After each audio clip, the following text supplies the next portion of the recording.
Page 19, March of the Marionettes, very famous melody. In this unit, I guess we're studying march style. A lot of marches in music, left, right, military marches or marching bands or so forth. Just a short little march we can play. See if you can sight read this, how you do. Sometimes when I sight read music, the more sight reading you do, the better you'll get at it. It's like reading is a skill. The more you do it, the better you get. Well, if it's tricky music, then I'll just sight read one hand at a time. However, for this lesson, I'm going to go through the whole routine of learning a piece of music. I look it over, it's 2 lines long. Treble, bass, clef, no sharps or flats in the key signature, so it's either in C major or A minor. And look at the end here, that's C major chord, I'm guessing we're in C major. I look at the end for it because in most of the time, not always, but most of the time a piece will end on its one chord, or its tonic. Here. It may or may not start on its tonic, so I don't rely on the start. I go to the end. It's tricky because it can change key signatures in the piece, and it may end in a whole different key. You have to be careful about that. And then 2-2 time signature. Oh, that's nice. 2-2, 2 beats in a measure and a half notes getting a count. Now, when I encounter a piece in 2-2 time or cut time, I pretend it's in 4/4 time until I get it learned, because it's easier for me to do the rhythm in 4/4 time than in cut time or 2-2 time. For instance, in the first measure, if I do it in 2-2 time, so it's 1 E and a 2 E and a 1 E and a 2, 1 and 2. It's just But if I can put it in 4/4 time and that treat quarter notes as a beat, 1, 2, 3, 4. Or 1 and 2 and 3 and 4.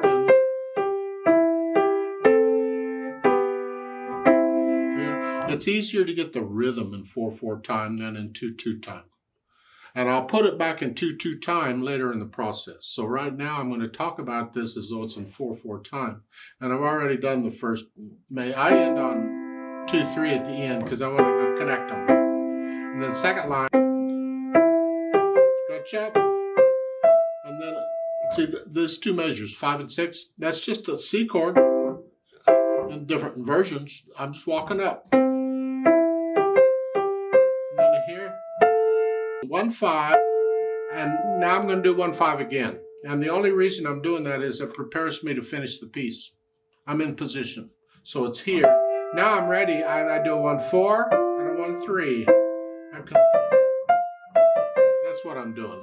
The thumb plays the bottom.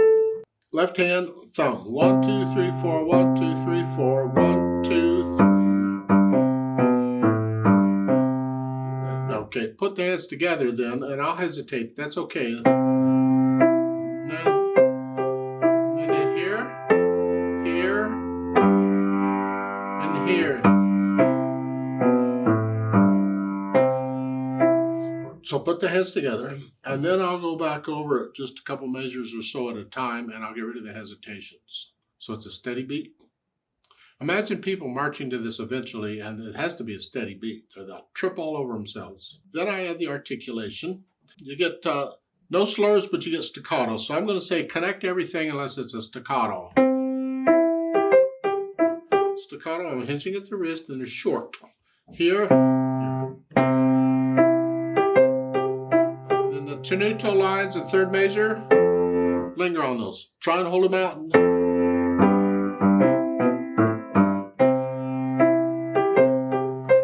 Linger on. And then the last measure is staccato, and the fermata, just hold it out. Yeah. If I'm working with a metronome, on the fermatas, I double the value of the smaller note. So in this case, I would double the value of the C and hold it out for 4 counts instead of 2. That's so I can stay with the metronome. But when you're playing it, you just feel how long you hold a fermata out. Just hold it out a little longer. Now, once I have the articulation in, I think about the dynamics. It applies to the melody. This is the right hand. Moderately loud, mezzo forte.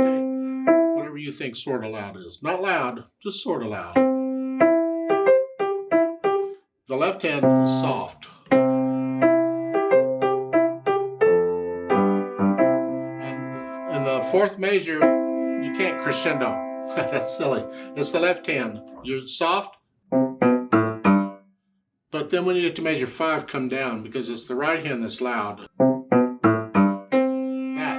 So then come down. So and you're loud in the left hand, or you're loud in the second line there.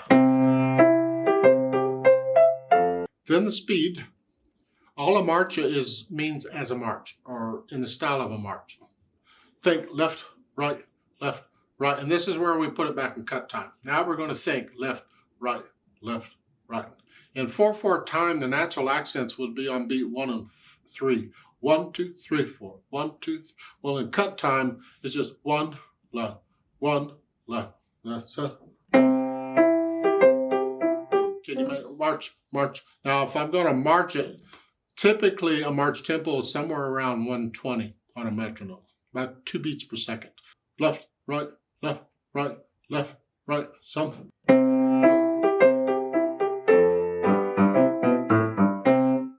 1, 2, left, right. However, I think that's too fast for this piece. I'd like to slow that down, so we'll go in more of a slow march here.